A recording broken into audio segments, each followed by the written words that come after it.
Vous avez sans doute, hein, puisqu'on ne parle que de ça, entendu la sortie de Jean-Luc Mélenchon, hein, qui a dit « Oh là là là là, mais c'est évident qu'on va encore se retaper un événement sécuritaire avant l'élection de 2022 et qu'on va nous sortir un petit Gugus du chapeau comme Macron qui est candidat de l'oligarchie. » Bon, alors tout le monde dit, tout le monde, du printemps républicain, de l'AREM en passant par l'extrême droite, en allant jusqu'au PS-ELV, et puis à peu près tout le monde, en fait, une belle unanimité en fait contre le leader de la France insoumise, accusé de conspirationnisme, de complotisme, que sais-je encore, on ne sait plus quoi dire pour dire combien Jean-Luc Mélenchon est un personnage anti-républicain, détestable, conspirationniste, alors qu'il n'a fait que répondre aux questions de Nathalie Saint-Cric et Ali Badou sur le plateau d'une chaîne de téléradio publique, et qu'il disait en substance que oui, les terroristes font des actes terroristes souvent en période électorale, et que oui, ces actes terroristes, ces moments d'insécurité massive, de faits divers tragiques,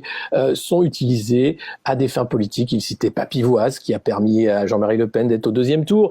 Il citait également l'affaire Mira, et c'est là où patatras l'affaire Mira, on dit ah non, ça on peut pas toucher, attention, on parle de terrorisme, donc on ne peut pas dire des choses pareilles. Et donc tout le monde s'arrête à cette petite phrase en disant que c'est honteux. Bon, ce qui est honteux, c'est qu'on ne retienne que ça de cette intervention d'un politique majeur, que finalement on n'a pas parlé de Marine Le Pen, qui elle est devenue invisible. Hein. Maintenant, quand elle est sur un plateau, elle est aussi invisible qu'un leader de LR qui sait plus où il est. L'idée, bien sûr, c'est de discréditer un maximum le candidat Jean-Luc Mélenchon en disant qu'il est anti-républicain, conspirationniste, alors qu'il dénonce les dérives anti-républicaines et conspire. Ceux qui font ça sont en plateau quotidien. Éric Zemmour, par exemple, sur CNews, pour ne prendre qu'un exemple, ne parle que de guerre civile entre les lignes dans ses propos, en disant que non, l'islam est incompatible avec la République, etc.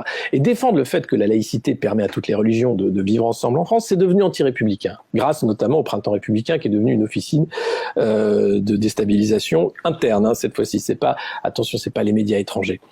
Donc non, je suis très en colère parce que vraiment, ça montre à la fois le panurgisme d'un métier, celui de journaliste, qui ne va pas aller chercher, aller plus loin, creuser au-delà de la petite phrase, qui permet évidemment d'en parler de cette petite phrase, mais qu'est-ce que ça veut dire de cette campagne politique lamentable?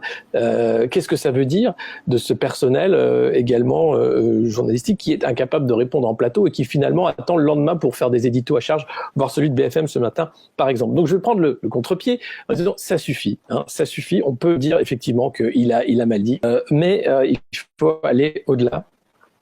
Et je crois que c'est vraiment symbolique de la campagne de boue qu'on va se prendre dans la tête, nous citoyens français, où jamais on va parler des vrais problèmes.